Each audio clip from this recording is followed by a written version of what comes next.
All right, friends. So we are going to read chapters 8 and 9 on this episode of Edward Tulane, his miraculous journey. So he has lived in the house on Egypt Street with Abilene and her family.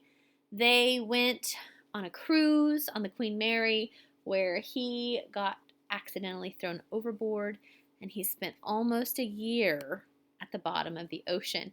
And then he got found in the fishing nets of a fisherman. And that's kind of where we left him. So, on land, the old fisherman stopped to light a pipe, and then, with the pipe clenched between his teeth, he walked home, carrying Edward atop his shoulder as if he were a conquering hero, kind of up here perched. The fisherman balanced him there, placing a calloused hand on Edward's back. He talked to him in a soft, low voice as they walked. "You'll like Nellie, you will," said the old man. "She's had her sadness, but she's an all right girl." Edward looked at the small town blanketed in dusk, a jumble of buildings huddled together, the ocean stretching out in front of it all. And he thought that he would like anything and anybody that was not at the bottom of the sea. "Hello, Lawrence," called a woman from the front of a shop. "What have you got?" "Fresh catch," said the fisherman. "Fresh rabbit from the sea." He lifted his cap to the lady and kept walking. "There you are now," said the fisherman. He took the pipe out of his mouth and pointed with the stem of it at a star in the purpling sky. "There's your North Star right there. Don't never have to be lost when you know where that fella is." Edward considered the brightness of the small star. "Do they all have names?" he wondered. "Listen at me," said the fisherman, "talking to a toy. Ah, well, here we are then." And with Edward still on his shoulder, the fisherman walked up a stone-lined path and into a little greenhouse. "Look here, Nellie," he said. "I've brought you something from the sea." "I don't want nothing from the sea," came a voice.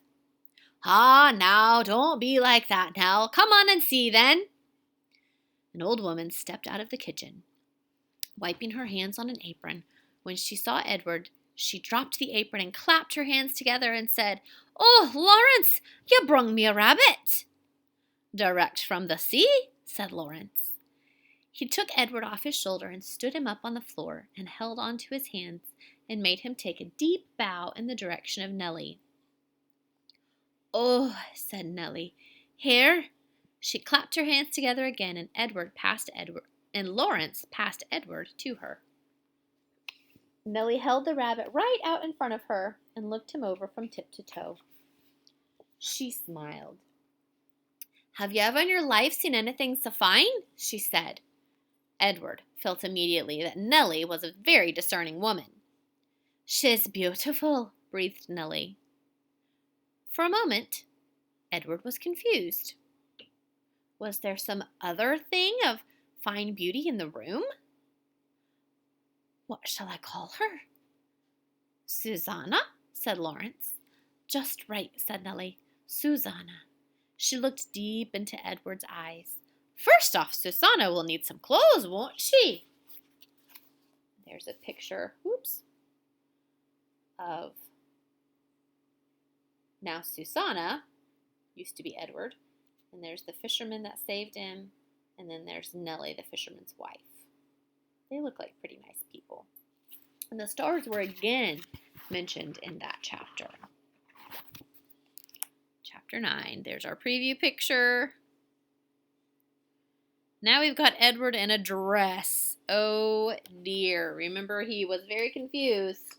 She was talking about some girl, and now we've got Edward in a dress. And so, Edward Tulane became Susanna. Nellie sewed several outfits for him. A pink dress with ruffles for special occasions, a simple shift fashioned out of a flower-covered cloth for everyday use, and a long white gown made of cotton for Edward to sleep in. In addition, she remade his ears, stripping them of the few pieces of fur that remained and designing him a new pair. "Oh," she told him when she was done, You look lovely." He was horrified at first. He was, after all, a boy rabbit. He did not want to be dressed as a girl.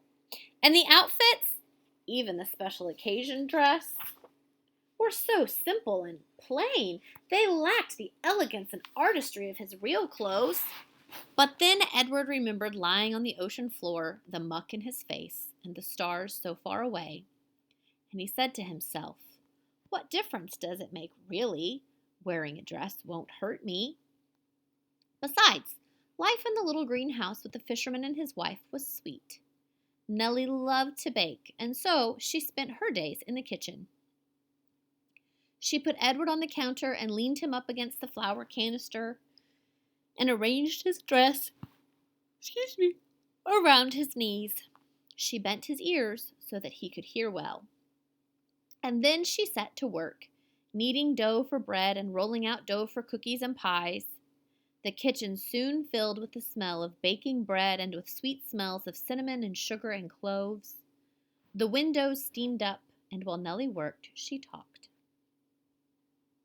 She told Edward about her children, her daughter Lolly, who was a secretary, and her boys, Ralph, who was in the army, and Raymond, who had died of pneumonia when he was only 5 years old. "He drowned inside himself," said Nellie. "It's a horrible, terrible thing, the worst thing, to watch somebody you love die right in front of you and not be able to do nothing about it. I dream about him most nights." Nellie wiped at her tears with the back of her hands, and she smiled at Edward. "I suppose you think I'm daft talking to a toy, but it seems to me that you're listening, Susanna." And Edward was surprised to find that he was listening. Before, when Abilene talked to him, everything had seemed so boring and pointless. But now the stories Nellie told struck him as the most important thing in the world, and he listened as if his life depended on what she said. It made him wonder if some of the muck from the ocean floor was still stuck inside his head. In the evening, Lawrence came home from the sea, and there was dinner. And Edward sat at the table with the fisherman and his wife.